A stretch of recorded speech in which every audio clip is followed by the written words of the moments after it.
सुंदर वन के एक पुराने कोने में रानो चिड़िया अपने पति टुन्नू चिड़े के साथ पुराने पत्तों को सिलकर किसी तरह घर चलाती थी। उसकी बेटी गुड़िया अपनी सबसे पक्की और अमीर सहेली सुहानी तोती की शादी की खबर लेकर चहकती हुई घोंसले में आती है। मम्मी, सुहानी तोती की शादी पक्की हो गई है। मैं उसे विदाई में देने के लिए लाल गुलाब की पंखुड़ियों से बना एक सुंदर लहंगा चाहती हूँ, ताकि उसका विदाई घोंसला सबसे महके। रानो, तोता परिवार बहुत अमीर है और हमारे पास तो ताज़ा गुलाब खरीदने के पैसे भी नहीं हैं। हम अपनी लाडली की ये जिद कैसे पूरी करेंगे? टुन्नू जी, मैं एक माँ हूँ और एक दर्जन भी। अपनी बेटी की सहेली के लिए मैं अपनी पूरी कला लगा दूंगी, चाहे इसके लिए मुझे रात दिन एक करना पड़े। रानो चिड़िया कुछ पुराने तिनकों के पैसे लेने तोता परिवार के आलीशान आंगन में पहुंचती है, जहां दोपहर की कड़कती धूप थी। वहां बैठी घमंडी गोरी कौवी और बबली कबूतरी शादी के लिए महंगे कपड़ों की नुमाइश कर रही थी। रानो को देखते ही गोरी कौवी जहरीली मुस्कान के साथ पूरी महफिल के सामने उसका मजाक उड़ाना शुरू कर देती है। अरे देखो, फटी चोंच वाली दर्जन आ गई। रानो, तुम्हारी भिखारी बेटी हमारी सुहानी तोती की शादी में आकर अमीरों की महफिल को गंदा करेगी क्या? सही कहा गोरी बहन, अपनी औकात देखो रानो। सुना है तुम्हारी बेटी सुहानी को कोई गिफ्ट देने के सपने देख रही है। तुम गरीबों के पास देने के लिए फटे पत्तों के सिवा है ही क्या? गोरी बहन, मेरी गरीबी का मजाक उड़ा लो, पर मेरी बेटी के प्यार का नहीं। मैं सुहानी की विदाई के लिए ऐसा उपहार सिलूंगी कि तुम्हारी आंखें फटी रह जाएंगी। शाम ढलते ही आसमान में धूल भरा भयंकर अंधर चलने लगता है, लेकिन रानो अपने पति टुन्नू चिड़े के साथ शाही गुलाब के बगीचे में पहुंच जाती है। वहां नुकीले और जहरीले कांटों की ऊंची बाड़ थी, जो तेज हवाओं के कारण और खतरनाक हो गई थी। अपनी बेटी के अरमानों के लिए रानो उस तूफान में कांटों के बीच घुस जाती है। रानो, वापस आ जाओ, हवा बहुत तेज है और कांटे तुम्हारे कोमल पंखों को चीर रहे हैं। नहीं टुन्नू जी, आज एक माँ की ममता दांव पर लगी है। मैं इन कांटों के दर्द से नहीं डरती। मुझे सुहानी के लहंगे के लिए सबसे सुंदर गुलाब चुनने ही होंगे। रात होते ही आसमान से मूसलाधार बारिश शुरू हो जाती है और ठंड बढ़ जाती है। रानो और टुन्नू गुलाब की भारी पंखुड़ियों को लेकर अपने घोंसले की तरफ उड़ रहे होते हैं, पर भारी बारिश के कारण उनके पंख जवाब दे देते हैं। वे मजबूरन रास्ते में पड़ने वाली कालू कव्वे की सिलाई की दुकान पर आसरा लेते हैं। अरे रानो बहन, टुन्नू भाई, इस तूफानी रात में इतने कीमती और जादुई लाल गुलाब लेकर कहाँ जा रहे हो? बाहर बहुत ठंड है, तुम दोनों यहाँ आराम करो, मैं तुम्हारी मदद करता हूँ। कालू भाई, हमें सुबह तक सुहानी तोती के लिए इन गुलाबों से एक सुंदर लहंगा सिलना है। हमारी बेटी अपनी सहेली को ये गिफ्ट देना चाहती है। इतने दुर्लभ गुलाब, अगर इसका लहंगा मैं चुरा लूं तो अमीर तोता परिवार मुझे माला माल कर देगा। तुम लोग थक गए हो, सो जाओ, मैं भी तुम्हारी सिलाई में मदद करता हूँ। आधी रात को जब रानो चिड़िया और टुन्नू चिड़ा थकान के कारण गहरी नींद में सो जाते हैं, तब कालू कौवा अपनी औकात दिखाता है। वो रानो की कड़ी मेहनत से चुने गए उन जादुई गुलाबों को चुरा लेता है और उनकी जगह सड़े गले बासी फूल रख देता है। रानो को धोखा देकर कालू कौवा रात के अंधेरे में ही वहाँ से रफू चक्कर हो जाता है। बेवकूफ चिड़िया, रात भर काटे तूने सहे और अमीर तोता परिवार से इनाम मैं लूटूंगा। अब इन सड़े फूलों से सिलना अपना लहंगा। सुबह रानो की आँख खुलती है। वो जैसे ही अपनी पूंजी को देखती है, उसकी पैरों तले से जमीन खिसक जाती है, क्योंकि वहाँ सिर्फ सड़े हुए काले फूल पड़े थे और कालू गायब था। रानो चिड़िया जोर जोर से रोने लगती है, क्योंकि कुछ ही घंटों में शादी शुरू होने वाली थी। बर्बाद हो गई, लूट गई मैं। उस पापी कालू ने मेरे सारे सुंदर गुलाब चुरा लिए और ये सड़े फूल छोड़ गया। अब मैं अपनी बेटी को क्या मुंह दिखाऊंगी? उस धूर्त ने हमारे साथ चीटिंग की। रानो, अब इतना समय नहीं है कि हम दोबारा बगीचे में जाएं। तोता परिवार के मेहमान आने शुरू हो गए होंगे। रानो चिड़िया रोने के बजाय अपनी आंखों के आंसू पोंछती है और कालू के धोखे का जवाब देने के लिए टुन्नू चिड़े के साथ एक नए रास्ते पर उड़ चलती है। वे उड़ते उड़ते शिकारी बाज के खतरनाक इलाके में पहुंच जाते हैं, जहां हर पल मौत का साया मंडरा रहा था। टुन्नू जी, कालू कौवा हमारे गुलाब चुरा सकता है, पर मेरी ममता और सिलाई का हुनर नहीं चुरा सकता। सामने देखो, उस पार इंसानी बस्ती के बड़े बंगले में लाल गुलाबों का बगीचा है। हमें वहां जाना ही होगा।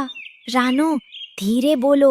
ऊपर बादलों में शिकारी बाज चक्कर काट रहा है। अगर उसने हमें देख लिया तो हम इंसानी बस्ती के उस बगीचे तक कभी नहीं पहुंच पाएंगे। दोपहर होते ही कड़कती धूप और उमस बढ़ जाती है और दोनों किसी तरह बाज से बचकर उस आलीशान बंगले के बगीचे में उतरते हैं, जहां लाल गुलाब खिले थे। लेकिन जैसे ही रानो चोट से गुलाब तोड़ने बढ़ती है, झाड़ियों के पीछे से एक खूंखार शिकारी बिल्ली उन पर झपट्टा मारती है। रानो, बचो, बिल्ली आ गई। रानो को बचाता है और बिल्ली का पंजा उसके पंख पर लग जाता है। आह, मेरा एक पंख जख्मी हो गया। रानो, तुम जल्दी से गुलाब तोड़ो। रानो रोंगटे खड़े कर देने वाले डर के बीच बहादुरी से उड़कर बिल्ली की आंखों के सामने धूल उड़ाती है और चोट से गुलाब तोड़ लेती है। टुन्नू जी, मैंने सबसे ताज़ा और सुंदर लाल गुलाब तोड़ लिए हैं। बिल्ली दोबारा झपट्टा मारे उससे पहले मेरे ऊपर बैठ जाओ, हम तुरंत यहाँ से उड़ते हैं। बिल्ली के खूनी पंजों से बचकर रानो और जख्मी टुन्नू चिड़ा नदी के किनारे एक बड़े घने पेड़ पर उतरते हैं। समय तेजी से बीत रहा था और तोता परिवार के यहाँ शादी का मुहूर्त नजदीक आता जा रहा था।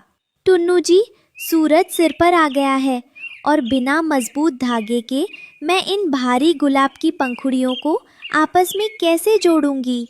रानो, हिम्मत मत हारो। धागे की जगह तुम मेरे पंखों के इन बारीक रेशों का इस्तेमाल करो। अपनी बेटी की इज्जत और खुशी के लिए ये पिता अपना सर्वस्व देने को तैयार है। रानो चिड़िया नम आंखों से अपने पति के दिए रेशों को उठाती है और अपनी चोंच को सुई बनाकर सिलाई शुरू करती है। वह दोपहर की तपिश में अपने पसीने से उन जंगली गुलाबों को आपस में पिरोकर एक अद्भुत आकार देने लगती है। बस थोड़ा सा और। सुहानी तोती के लिए ये लहंगा सिर्फ एक उपहार नहीं, बल्कि हमारी इज्जत का सा है। गोरी कौवी को देखना होगा कि गरीब के हौसले कितने बड़े होते हैं। शाम के समय तोता परिवार के यहाँ मेहमानों का हुजूम उमड़ पड़ता है और मौसम सुहावना हो जाता है। तभी धोखेबाज कालू कौवा रानो के चुराए हुए गुलाबों से बना लहंगा लेकर वहाँ पहुँचता है और खुद को सबसे बड़ा कलाकार घोषित करता है।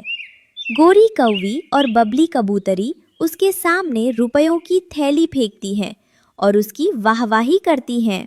तोता जी, पूरे जंगल में ऐसा गुलाब का लहंगा कोई नहीं सिल सकता। इसे मैंने अपनी जान जोखिम में डालकर बनाया है। इसे सुहानी तोती के डोली घोंसले पर टांगिए। देखा, इसे कहते हैं औकात। रानो दर्जिन तो रास्ते में ही कहीं मर गई होगी और कालू भाई ने कमाल कर दिया। तभी ढलते सूरज की लालिमा के बीच रानो चिड़िया, टुन्नू चिड़ा और उनकी बेटी गुड़िया मंडप में प्रवेश करते हैं। रानो के पंजों में उनका बनाया हुआ नया अमर जंगली लहंगा था, जिसकी चमक के आगे कालू कौवे का चुराया हुआ लहंगा फीका लगने लगता है। सुहानी, देखो मेरी मम्मी तुम्हारे लिए क्या लेकर आई है। ये अमर गुलाब का लहंगा है, जिसे मम्मी पापा ने अपने खून पसीने से सींचा है। झूठ! ये चिड़िया चोर है। इसने मेरे डिजाइन की नकल की है। इसका लहंगा नकली है। मंडप में हंगामा मच जाता है और तोता परिवार असमंजस में पड़ जाता है कि किसका लहंगा असली है और किसने चीटिंग की है। तभी जंगल के सबसे बुजुर्ग और ज्ञानी उल्लू बाबा न्याय करने के लिए आगे आते हैं। वे दोनों लहंगों को ध्यान से देखते हैं और सच का पता लगाने के लिए एक तरकीब आजमाते हैं। शांत हो जाइए सब। कला की परीक्षा पैसों से नहीं, बल्कि उसकी शुद्धता से होती है। इन दोनों लहंगों को पानी की बौछार में रखा जाए। जो असली होगा वो और खिलेगा, जो नकली होगा वो बिखर जाएगा। हाँ, क्यों नहीं। इस भिखारिन रानो का झूठ अभी सबके सामने आ जाएगा।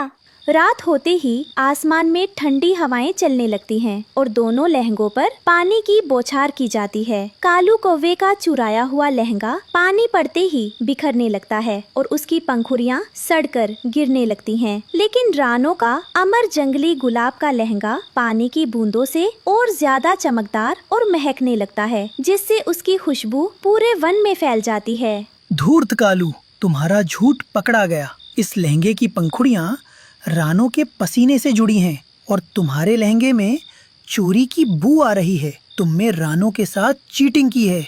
इसने हमारी मजबूरी का फायदा उठाया उल्लू बाबा। इसने रात को हमारे गुलाब चुराए थे। इसे इस जंगल से बाहर निकाला जाए। पूरा तोता परिवार कालू कौवे को धक्के मारकर शादी से बाहर निकाल देता है और गोरी कौवी शर्म के मारे अपना मुंह छिपा लेती है।